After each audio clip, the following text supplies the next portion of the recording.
കോട്ടയത്തെ ചങ്ങനാശ്ശേരി മുതൽ ആലപ്പുഴയിലെ കുട്ടനാടും ചെങ്ങന്നൂരും മാവേലിക്കരയും താണ്ടി കൊല്ലത്തെ കുന്നത്തൂരും പത്തനാപുരവും കൊട്ടാരക്കരയും വരെ 3 ജില്ലകളിലായി പടർന്നു കിടക്കുന്ന മാവേലിക്കര മണ്ഡലം.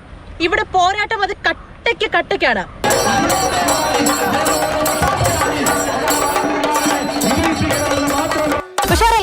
പിന്നെ എന്നാ ചോദ്യാ ചോദിച്ചേ? ഇവിടെ വന്ന് ഞങ്ങളുടെ സ്വീകരണം കണ്ടിട്ട് എന്താ തോന്നിയത്? രക്ഷയില്ല, കന്നി അംഗമാണ്. എങ്ങനെ പറയുന്നു ജനങ്ങളൊക്കെ? ജനങ്ങളെല്ലാം വളരെ ആവേശഭരിതമായിട്ടാണ് നമ്മളെ വരവേറ്റേക്കുന്നത്. അവര് പറയുന്നത് അവർക്കൊപ്പം നിൽക്കണം, അവരാവശ്യപ്പെടുമ്പോൾ അവർക്ക് കാണണം. അല്ലാതെ ജയിച്ചു കഴിഞ്ഞ് 5 കൊല്ലം കഴിഞ്ഞ് വീണ്ടും അടുത്ത തെരഞ്ഞെടുപ്പിന് വോട്ട് ചോദിച്ചു വരുന്ന ആളുടെ കൂട്ടാകരുത്. അങ്ങനെയാണെങ്കിൽ അരുൺകുമാറിനെ ഞങ്ങൾ ഇവിടുന്ന് ജയിപ്പിക്കുമെന്ന് ഈ നാട് തീരുമാനിച്ചിരിക്കുക. അരുൺകുമാർ ഉണ്ടാവും. പിന്നെ അല്ലാതെ വേറെ എനിക്ക് വേറെ പണിയൊന്നുമില്ലല്ലോ. എതിരെ നിൽക്കുന്ന ആളും ചില്ലറക്കാരനല്ല. ജനാധിപത്യ സംവിധാനമാണ്, എല്ലാവരും മത്സരിക്കും. പക്ഷേ ഈ നാട് ചില കാര്യങ്ങൾ തീരുമാനിച്ചിട്ടുണ്ട്. അതെല്ലാം നമ്മൾ എന്താ പറയുന്നത്, ജൂൺ മാസം 4-ാം തീയതി കണ്ടുവെക്കണം. എത്ര എതിരാളികളെ കണ്ടിട്ടുണ്ടെന്നാണ് UDF സ്ഥാനാർത്ഥി പറയുന്നത്. അതെ, പക്ഷേ CA കുമാറിനെ പോലെ ആളെ കണ്ടിട്ടില്ലല്ലോ. എവിടെയാണ് സർക്കാരിനെതിരെയുള്ള വികാരം? ഇവിടെ ഇടയ്ക്ക് ക്ഷേമ പെൻഷൻ കിട്ടിയില്ല എന്ന് പറഞ്ഞായിരുന്നു ഇടക്കാലത്ത് ചർച്ച. ഇപ്പൊ ക്ഷേമ പെൻഷൻ കിട്ടിയില്ലേ? കശുവണ്ടി മേഖലയിൽ അവർക്ക് പെൻഷൻ അനുവദിച്ചില്ലേ? ഇതെല്ലാം ചെയ്തുകൊണ്ടിരിക്കുകയല്ലേ ഈ സർക്കാർ. ഫെബ്രുവരി മാസം 27-ാം തീയതി ഇവിടെ ഇറങ്ങിയതാണ്.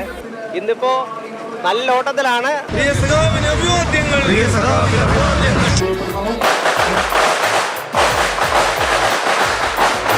മാവേലിക്കരയിലെ MPക്ക് ഇതുവരെ ഒരു മാറ്റം ഉണ്ടായിട്ടില്ല. ചെറുപ്പകാലം മുതൽ കൊടിക്കുന്നിൽ സുരേഷ് തന്നെയാണ് 8ാമത്തെ തവണ ലോക്സഭയിലേക്ക് എത്തുമെന്ന് ഉറപ്പിച്ചു പറയുന്നത്. ഞങ്ങൾ ഇനി കാണാൻ പോകുന്നത് ലോക്സഭയിൽ എത്തുകയാണെങ്കിൽ ഏറ്റവും മുതിർന്ന MP ആണ്. അംഗങ്ങൾക്കൊക്കെ സത്യപ്രതിജ്ഞ ഒക്കെ ചെയ്തു കൊടുക്കുന്നതൊക്കെ കാണാം ഞങ്ങൾക്കല്ലേ? കഴിഞ്ഞ പ്രാവശ്യം ഞാൻ അംഗങ്ങൾക്ക് സത്യപ്രതിജ്ഞ കൊടുക്കുന്ന കോട്ടയം സ്പീക്കറുടെ പാനൽ അംഗമായിരുന്നു. യഥാർത്ഥത്തിൽ കോട്ടയം സ്പീക്കർ ആകേണ്ടിയിരുന്നതാണ്. പക്ഷേ BJPയുടെ മറ്റൊരു MP 7 പ്രാവശ്യം ജയിച്ച MP ഉണ്ടായിരുന്നതുകൊണ്ട് BJP MPക്കാണ് ചാൻസ് അവർ കൊടുത്തത്. എതിർ ടീമും ശക്തരാണ്, അവരും വിജയം ഉറപ്പിച്ച് പറയുകയാണ്. മാവേലിക്കരയിലെ ജനങ്ങൾ ഇത്തവണയും കൂടെ ഉണ്ടാകുമെന്നാണോ? അല്ല, അവരുടെ കണക്കുകൾ വെച്ച് അവർ പറയുന്നതാണ്. പക്ഷെ പാർലമെന്റ് വരുമ്പോൾ എല്ലാം തകടം മണി. വേറൊരു കാഴ്ചപ്പാടിലാണ് ആളുകൾ വോട്ട് ചെയ്യുന്നത്. നിലവിലുള്ള MPയുടെ പ്രവർത്തനങ്ങൾ, അതുപോലെ നിലവിലുള്ള രാഷ്ട്രീയ സാഹചര്യങ്ങൾ, കേന്ദ്ര സംസ്ഥാന ഗവൺമെന്റുകളുടെ ഭരണത്തിന്റെ വിലയിരുത്തൽ ഇതെല്ലാം വരുമ്പോഴാണ് ആളുകൾ വോട്ട് ചെയ്യുന്നത്. അങ്ങനെ വരുമ്പോൾ മാവേലിക്കര ലോക്സഭാ മണ്ഡലത്തിൽ കഴിഞ്ഞ 3 പ്രാവശ്യം ജയിച്ചതുപോലെ തന്നെ ഇത്തവണയും UDF തന്നെ ചെയ്യും.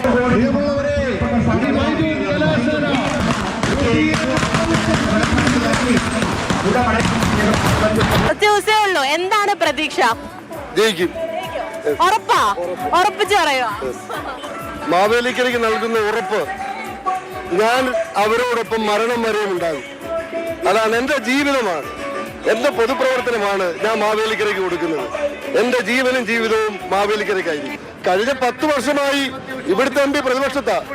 ഭരണപക്ഷത്തിരുന്നപ്പോൾ അദ്ദേഹം കേന്ദ്രമന്ത്രിയായിരുന്നു, ഒന്നും ചെയ്തില്ല. ഭരണപക്ഷത്തിരുന്നപ്പോൾ ചെയ്യാൻ പറ്റിയില്ല, പിന്നീടാണ് പ്രതിപക്ഷത്തിരിക്കുമ്പോൾ. അതുകൊണ്ടൊരു പ്രതിപക്ഷ MPക്ക് പരിമിതി ഉണ്ടെന്ന് ജനത്തിന് നല്ലപോലെ അറിയാം. അതുകൊണ്ട് ഭരണപക്ഷത്തുള്ള ഒരു MPയെ സൃഷ്ടിക്കാൻ ഈ നാട് തയ്യാറാണ്. NDA അനുകൂലിക്കുന്ന, മോദിജി അനുകൂലിക്കുന്ന MPമാരുണ്ടാകണം. അടുത്ത തെരഞ്ഞെടുപ്പിൽ കേരളത്തിൽ MLA മാരുണ്ടാകണം. കേരളം NDA ഭരിക്കണം. ഇതിനെല്ലാം മാറ്റം ഉണ്ടാകും.